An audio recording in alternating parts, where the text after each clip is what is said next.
Bueno, antes de pasar a las peticiones de oración y a nuestro momento de oración, vamos a pasar a la reflexión de la palabra. Y el día de hoy, esta noche, vamos a reflexionar en el primer libro de Crónicas, capítulo 29, versículos del 11 al 17. Primero de Crónicas, capítulo 29, versículos del 11 al 17. Así que les pido que puedan tener abiertas sus Biblias en este texto. El título de la meditación es Respondiendo a nuestra salvación. Entonces dice así la palabra del Señor en primero de Crónicas 29, versículo 11. Dice: Tuyos son, Señor, la grandeza y el poder, la gloria, la victoria y la majestad. Todo es tuyo. Un segundo nada más que aquí. Perdón, todo es tuyo cuanto hay en el cielo y en la tierra. Tuyo también es el reino y estás por encima de todo. De ti proceden la riqueza y el honor. Tú lo gobiernas todo. En tus manos están la fuerza y el poder, y eres tú quien engrandece y fortalece a todos. Por eso, Dios nuestro, te damos gracias y a tu glorioso nombre tributamos alabanzas. Pero ¿quién soy yo y quién es mi pueblo para que podamos darte estas ofrendas voluntarias? En verdad, tú eres el dueño de todo y lo que te hemos dado, de ti lo hemos recibido. Ante ti somos extranjeros que están de paso, como lo fueron nuestros antepasados. Nuestros días sobre la tierra son solo una sombra sin esperanza. Señor y Dios nuestro, de ti procede todo cuanto hemos conseguido para construir un templo a tu santo nombre. Todo es tuyo.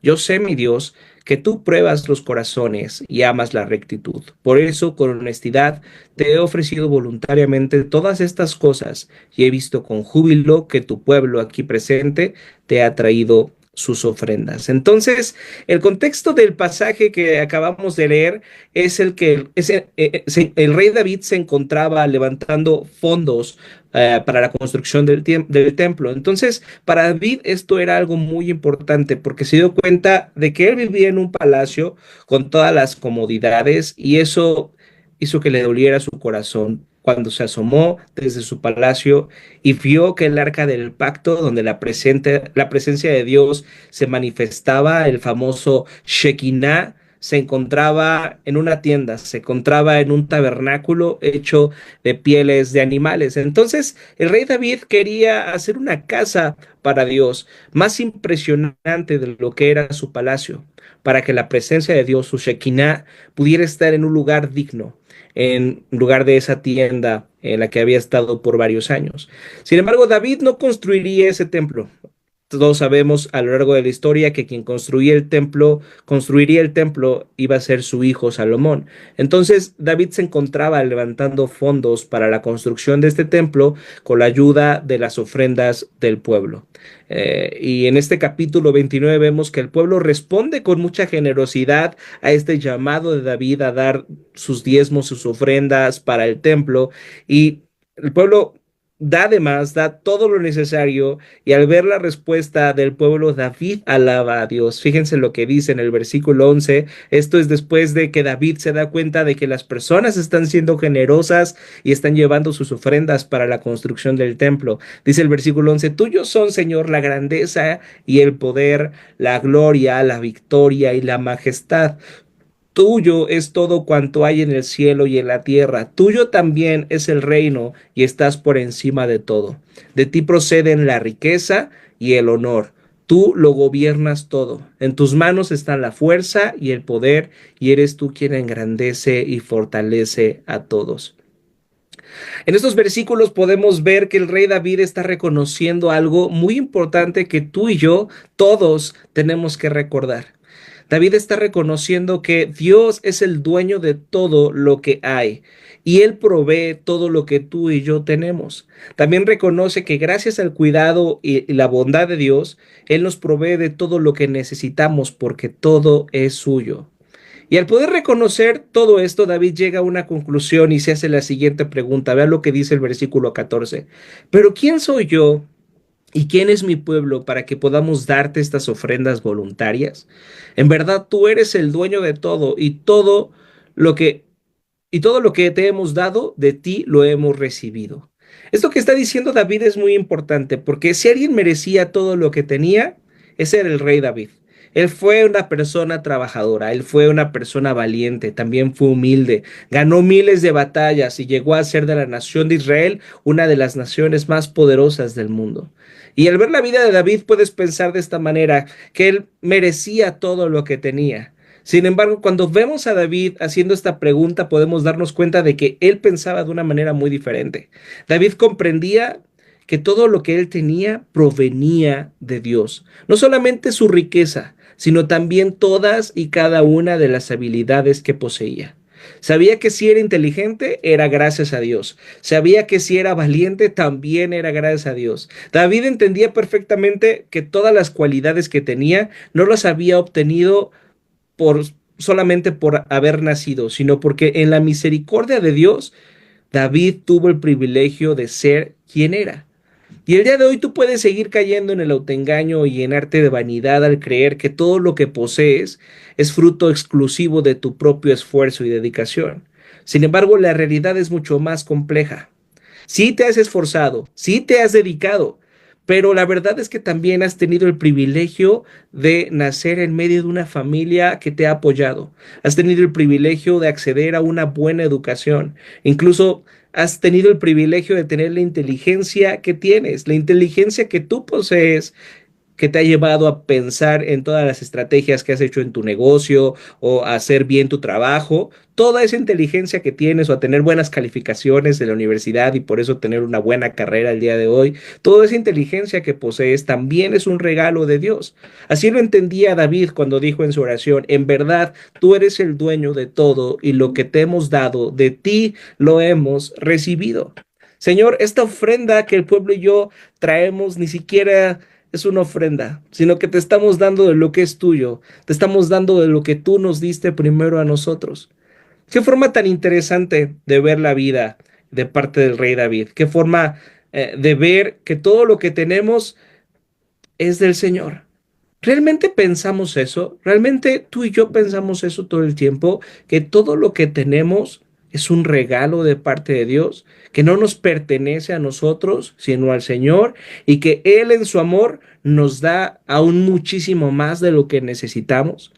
Para David la respuesta, al entender esto, al comprender que todo lo que tiene ahora es un regalo de parte de Dios, eso lo lleva a adorar. Eso lo lleva a entender, a estar agradecido y ser generoso y ser generoso al responder a la generosidad del Dios que está a cargo de su vida y que provee de todo lo que él tiene. Fíjense lo que dice en el versículo 15. Ante ti somos extranjeros que están de paso, como lo fueron nuestros antepasados. Nuestros días sobre la tierra son solo una sombra sin esperanza. David aquí también nos recuerda algo muy importante. Nos recuerda que solo somos visitantes y extranjeros por un momento en esta tierra. ¿Qué es lo que quiere decirnos con esto? Nos recuerda que no nos vamos a quedar en esta tierra por mucho tiempo y vamos a morir eso lo tenemos seguro, que lo único que tenemos seguro en esta vida es el día de nuestra muerte. Y tú y yo vamos a morir de la misma manera que murieron nuestros antepasados y seremos olvidados al igual que ellos. Esto suena muy duro, el hecho de que vamos a morir y que vamos a ser olvidados. La humanidad ha luchado por esta idea desde la antigüedad, pero es la verdad. Si no me crees, respóndeme a esta pregunta. ¿Quién de ustedes se acuerda de su tatarabuelo? No de su abuelo sí se acuerdan tal vez, pero ¿sabes cuál era el nombre de tu tatarabuelo? La verdad es que creo que muy pocas personas eh, recuerdan el nombre de su tatarabuelo, o incluso lo conocieron, o incluso han visto alguna foto de él. Y así como ellos están siendo olvidados, un día tú también vas a morir y vas a ser olvidado al igual que ellos. Así que no podemos poner nuestra esperanza en las cosas de este mundo, sino tenemos que poner nuestra confianza y esperanza en lo que es eterno. Nada de este mundo es eterno, nada de lo que logremos en este mundo es eterno, pero Cristo, Dios, sí es eterno. David tenía su esperanza en Dios, sabía que Él había proveído todo lo que tenía, así que en confianza en Él dio todo lo que tenía. Dio de sus propios tesoros de oro y de sus propios tesoros de plata. Ahora, la idea con esto que estamos diciendo es que no tenemos que esperar a tener las mismas riquezas que el rey David tenía para poder ser generosos. Cada quien puede ser generoso con lo que pueda, porque eso que tenemos, cualquier cosa que tú y yo tengamos, sea poco, sea mucho, también proviene del Señor. Recuerden que no solamente David estaba aportando para la construcción del templo, recuerden que no solamente David estaba siendo generoso, también el pueblo estaba dando de lo que tenía. Si tu confianza y tu seguridad están en las cosas de este mundo, si tu confianza y tu seguridad están en tu cuenta bancaria, en los ceros de tu cuenta bancaria, eso es lo que te hace dormir tranquilo y descansar, entonces déjame decirte que tú nunca podrás ser tan generoso como lo fue David.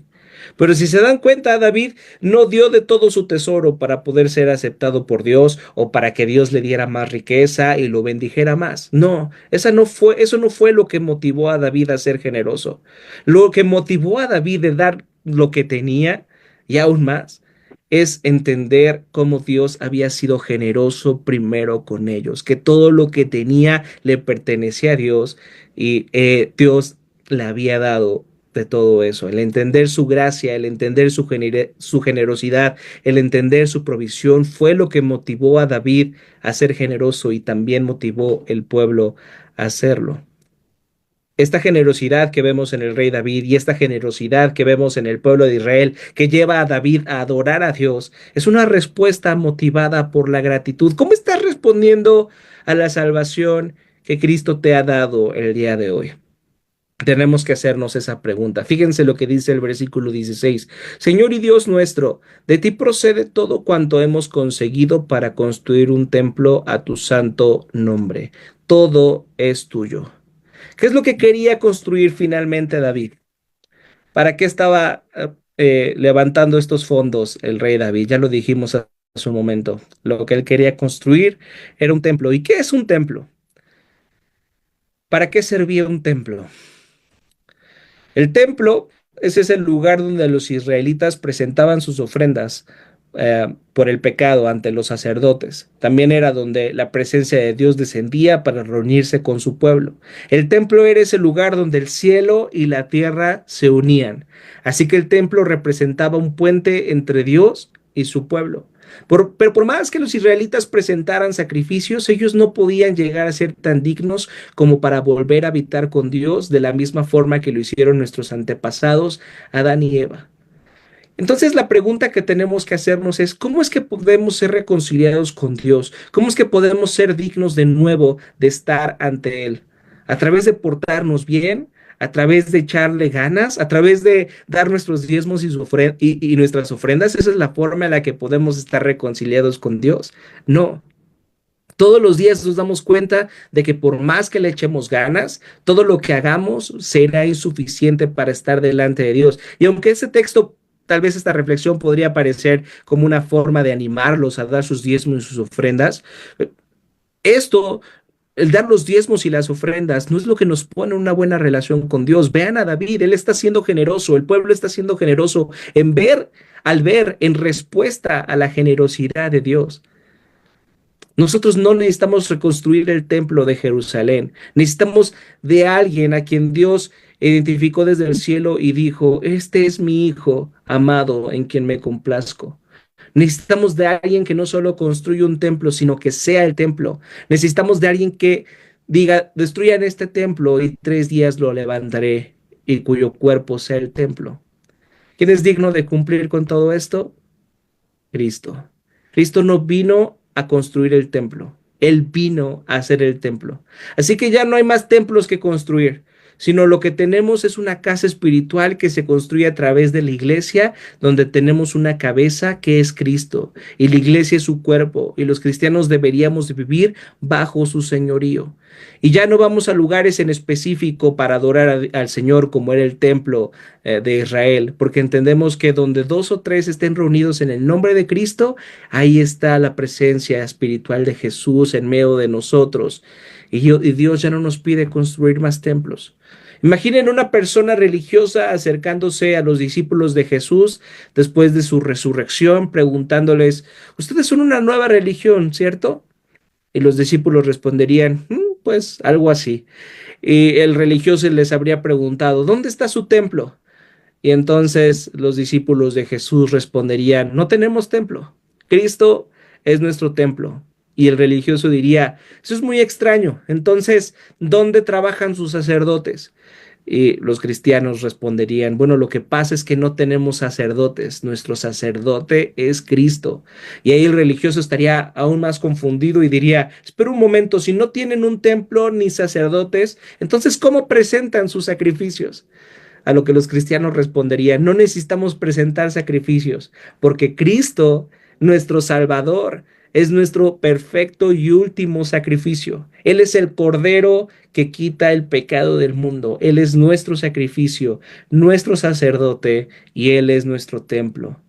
Y entonces esta persona preguntaría, ¿qué tipo de religión es esta? Y entonces los cristianos responderían, esa es la cuestión. Nosotros no tenemos una religión que seguimos.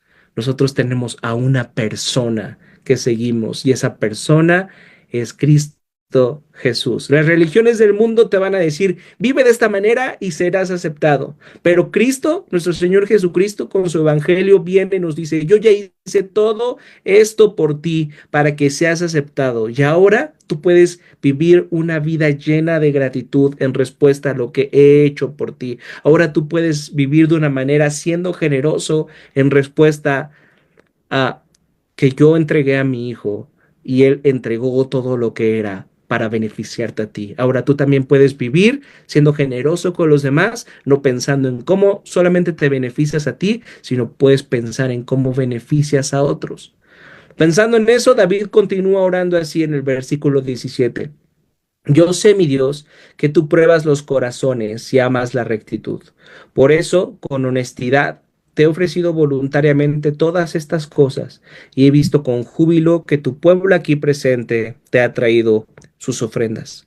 Tenemos que entender que hay muchas personas que les encanta decir que son cristianas, pero que no les cuesta nada ser cristianos. Que dicen amar a la iglesia, pero no sostienen a la iglesia.